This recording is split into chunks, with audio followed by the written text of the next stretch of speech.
ಚಿನ್ನನಹಳ್ಳಿನಾ? ಊಟ ಸೇರಲ್ಲ.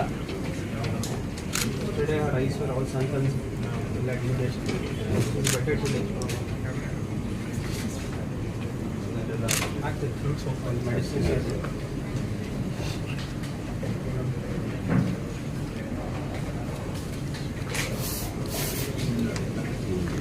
ಇಲ್ಲೊಂದಿದೆ ಸರ್. ಏನೋ ಚಿನ್ನನಹಳ್ಳಿನ ನಿಂತಿದೆ. ಹಾಂ, ಹೆಂಗಾಯ್ತು? ಅಲ್ಲ, ಇದು ನಿಮ್ಗೆ ಆಗಿದ್ದಂಗೆ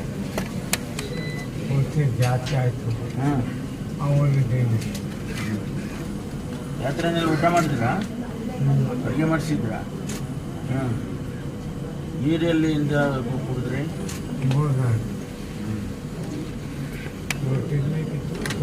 ಏನು ಗೊತ್ತಿಲ್ಲ ಸರ್. ಮಾತಾಡ್ಸಿ. ಹಾಂ,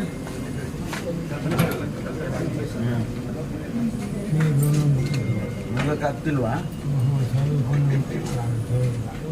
ಸರಿ ಆಗುತ್ತೆ, ಸ್ವಲ್ಪ 2 ದಿನ ಸರಿ ಹೋಗುತ್ತೆ.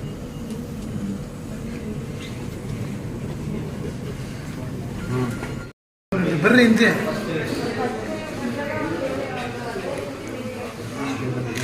ಕಡಿಮೆ ಆಗಿದೆ ಸರ್. ಹಾಂ, ಅಲ್ಲಿ ತಳ್ಬೇಡ.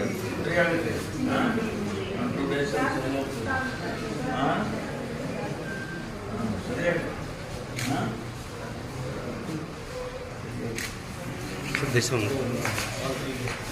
ಇದು ಸರ್. ಸರ್ ಇದು ದಿಸ್ ಒನ್. ನೀನು ಸ್ಕೂಲ್ಗೆ ಹೋಗ್ತೀಯಾ? ಹಾಂ, ಇದು ಚಿನ್ನನಹಳ್ಳಿ. ನಿಮಗೆ ಬಂದಾಗ ಎಷ್ಟು ಸಾರಿ ಬೇಕೀವ ಅಂತ ಇದ್ಮೇಲೆ ಸರಿ ಆಗ್ತದೆ.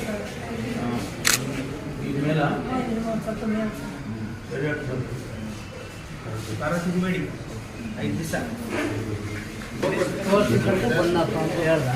ಆಗ್ತಿದ್ದು ಒಂದು 8:30 9 ಗಂಟೆಗೆ ಫೋನ್ ಮಾಡಿದ್ರು.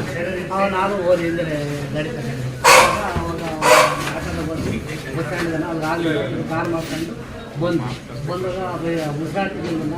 ಇನ್ನು ಗೌರ್ಮೆಂಟ್ ಹಾಸ್ಪಿಟ್ಲಿಗೆಲ್ಲ ಜಾಸ್ತಿ ಅಂತ ಜೀರನ್ ಡಾಕ್ಟರ್ ನೋಡ್ತಿದ್ವಿ ದಯವಿಟ್ಟು ತೋರಿಸ್ತಾರೆ. ಅದಾದಮೇಲೆ ತಿರುಗಿ ಬೆಳಗ್ಗೆನೆ ತಿರುಗಿ ಬಂದು ಇವರು ಊರಲ್ಲಿ ಅಡುಗೆ ಮಾಡಿ ಊಟ ಮಾಡಿದ್ರಾ? ಇಲ್ಲ ಸರ್, ಅದೇನು ಮಾಡಿದ್ರೆ ಗೊತ್ತಿಲ್ಲ. ಒಟ್ಟು ಊಟ ಮಾಡಲಿಲ್ಲ, ನೀರು ಕುಡಿದ್ರಿ? ಹ್ಞೂ, ನಮ್ಮ ಕಸೆಯಿಂದ ನಮ್ಮ ಮನೆಯಿಂದ ಹೋಗಿರೋದು. ತುಮಕೂರು ಜಿಲ್ಲೆಯಲ್ಲಿ ಮಧುಗಿರಿ ತಾಲೂಕಿನಲ್ಲಿ ಚಿನ್ನನಹಳ್ಳಿ ಅಂತಕ್ಕಂಥ ಗ್ರಾಮದಲ್ಲಿ ಜಾತ್ರೆಯನ್ನು ಆ ಊರಿನಲ್ಲಿ ಆಚರಣೆ ಮಾಡ್ತಾ ಇದ್ರು. ಆ ಸಂದರ್ಭದಲ್ಲಿ ನೀರು ಕಲುಷಿತ ನೀರಿನಿಂದ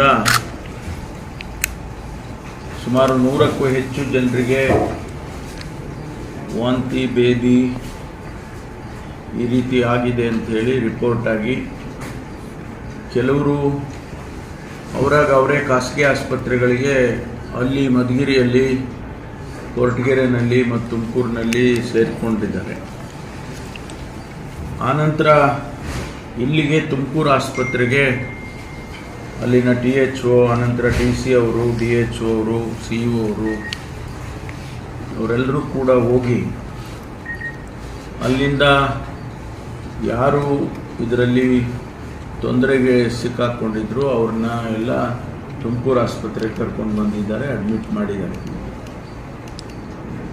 ದುರದೃಷ್ಟ, ಇಬ್ಬರು ಚಿಕ್ಕದಾಸಪ್ಪ ಅಂತೇಳಿ 76 ವರ್ಷದವರು ಮತ್ತು ಪೆದ್ದಣ್ಣ ಅಂತೇಳಿ 72 ವರ್ಷದವರು. ಇವರಿಬ್ಬರು ಕೂಡ ಇಲ್ಲಿ ಆಸ್ಪತ್ರೆಯಲ್ಲಿ ತೀರ್ಕೊಂಡಿದ್ದಾರೆ.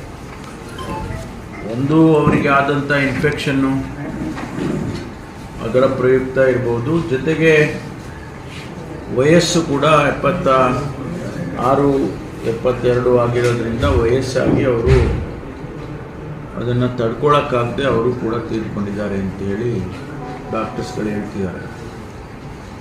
ಈಗಾಗಲೇ ಆ ಊರಿನಲ್ಲಿ PDO ಅವ್ರನ್ನ, ವಾಟರ್ಮೆನ್ನನ್ನು ಅವ್ರನ್ನೆಲ್ಲ ಸಸ್ಪೆಂಡ್ ಮಾಡಿದ್ದಾರೆ. ಮುಂಜಾಗೃತಿ ಕ್ರಮ ತಗೋಬೇಕಾಗಿತ್ತು ಅಂಥೇಳಿ ಸಸ್ಪೆಂಡ್ ಮಾಡಿದ್ದಾರೆ. ಯಾಕೆ ಅದು ಕಲುಷಿತವಾದಂಥ ನೀರು ರೆಗ್ಯುಲರ್ ಪೈಪ್ಲೈನಿಗೆ ಮಿಕ್ಸ್ ಆಯಿತು ಅನ್ನೋದನ್ನು ಈಗಾಗಲೇ ಅವರು ಪರಿಶೀಲನೆ ಮಾಡಿದ್ದಾರೆ.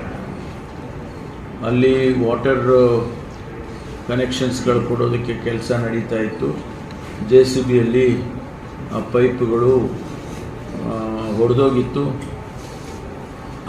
ಅದರಿಂದ ಬೇರೆ ಪೈಪಿಗೆ ಕೂಡ ರೆಗ್ಯುಲರ್ ವಾಟರ್ ಸಪ್ಲೈಗೆ ಮಿಕ್ಸ್ ಆಗಿ ಅದರ ಟೆಸ್ಟ್ಗಳು ಕೂಡ ಈಗಾಗಲೇ ಸ್ವಲ್ಪ ಒಂದು ಅರ್ಧ ಬಂದಿದೆ ಅಲ್ಲ, ಮುಖ್ಯವಾದಂಥ ಟೆಸ್ಟ್ಗಳಾಗಲೇ ಬಂದಿದೆ. ಇನ್ನೂ ಕೆಲವು ಟೆಸ್ಟ್ಗಳು ಬರಬೇಕು. ಅದು ಬಂದ ಮೇಲೆ ಇನ್ನೂ ಹೆಚ್ಚಿನ ಮಾಹಿತಿ ಸಿಗುತ್ತೆ. ಒಟ್ಟಾರೆ ಇಲ್ಲಿ ಇನ್ಫೆಕ್ಷನ್ ಆಗಿದೆ, ವಾಟರ್ ಇನ್ಫೆಕ್ಷನ್, ಕಂಟಾಮಿನೇಷನ್ ಆಗಿದೆ ಅನ್ನೋದ್ರ ಬಗ್ಗೆ ಈಗಾಗಲೇ ಟೆಸ್ಟ್ಗಳು ಬಂದಿರೋದ್ರಿಂದ ಅದನ್ನು ನಮ್ಮವರು ಹೇಳ್ತಾ ಇದ್ದಾರೆ ಅಧಿಕಾರಿಗಳು. ಇನ್ನೂ ಕೂಡ ಸುಮಾರು ಜನ ಆಸ್ಪತ್ರೆಯಲ್ಲೇ ಇದ್ದಾರೆ, ಅವು ಕೂಡ ಈಗ ನಾವು ನೋಡಿದ್ವಿ. ಆಮೇಲೆ ಚಿಕ್ಕ ಮಕ್ಕಳು, ಶಾಲೆಗೆ ಹೋಗುವಂಥ ಹೆಣ್ಮಕ್ಳು ಕೂಡ, ಅವರು ಕೂಡ ಇದರಿಂದ ಅಫೆಕ್ಟ್ ಆಗಿದ್ದು, ಅವ್ರನ್ನೆಲ್ಲ ಇನ್ನೂ ಆಸ್ಪತ್ರೆಯಲ್ಲಿ ಇಟ್ಕೊಂಡು ಈಗಾಗಲೇ ಗುಣಮುಖರಾಗ್ತಾ ಇದ್ದಾರೆ. ಅವರನ್ನು ಇನ್ನೂ 2-3 ದಿವಸ ಅಥವಾ ಎಷ್ಟು ದಿವಸ ಇಟ್ಕೋಬೇಕು ಅಷ್ಟು ದಿವಸ ಇಟ್ಕೊಂಡು ಸಂಪೂರ್ಣವಾಗಿ ಗುಣಮುಖರನ್ನಾಗಿ ಮಾಡಿ ಕಳಿಸ್ಕೊಡ್ತಾರೆ. ಇದೇ ಒಂದು ನಮಗೆ ಒಂದು ಪಾಠ ಅಂತ ತಿಳ್ಕೊಂಡು ನಾವು ಇಡೀ ಜಿಲ್ಲೆಯಲ್ಲಿ ಎಲ್ಲ ಪಂಚಾಯಿತಿಯಲ್ಲೂ ಕೂಡ ನಮ್ಮ ವಾಟರ್ ಸಪ್ಲೈ ಇಂಜಿನಿಯರ್ಸ್ ಏನಿದ್ದಾರೆ, ಅದರಲ್ಲಿ ವಿಶೇಷವಾಗಿ ಜಲ್ ಜೀವನ್ ಮಿಷನ್ನಿಂದ ಬರ್ತಕ್ಕಂಥದ್ದು, ಆಮೇಲೆ ಬೇರೆ ಬೇರೆ ವಾಟರ್ ಸಪ್ಲೈ ಸಿಸ್ಟಮ್ಗಳೇನಿದೆ, RO ಪ್ಲ್ಯಾಂಟ್ಗಳಿದೆ, ಕೆಲವು ಕಡೆ ಚೆನ್ನಾಗಿ ಕೆಲಸ ಮಾಡುತ್ತೆ, ಕೆಲವು ಕಡೆ ಮಾಡೋದಿಲ್ಲ. ಅದೆಲ್ಲವನ್ನು ಕೂಡ ಈಗಾಗಲೇ ನಮ್ಮ ಜಿಲ್ಲಾ ಪಂಚಾಯಿತಿಯ ಮುಖ್ಯ ಕಾರ್ಯನಿರ್ವಹಣಾಧಿಕಾರಿಗಳು ಮತ್ತು DC ಅವರು ಅದನ್ನು ರಿವ್ಯೂ ಮಾಡ್ತಾರೆ ಇಡೀ ಜಿಲ್ಲೆದು.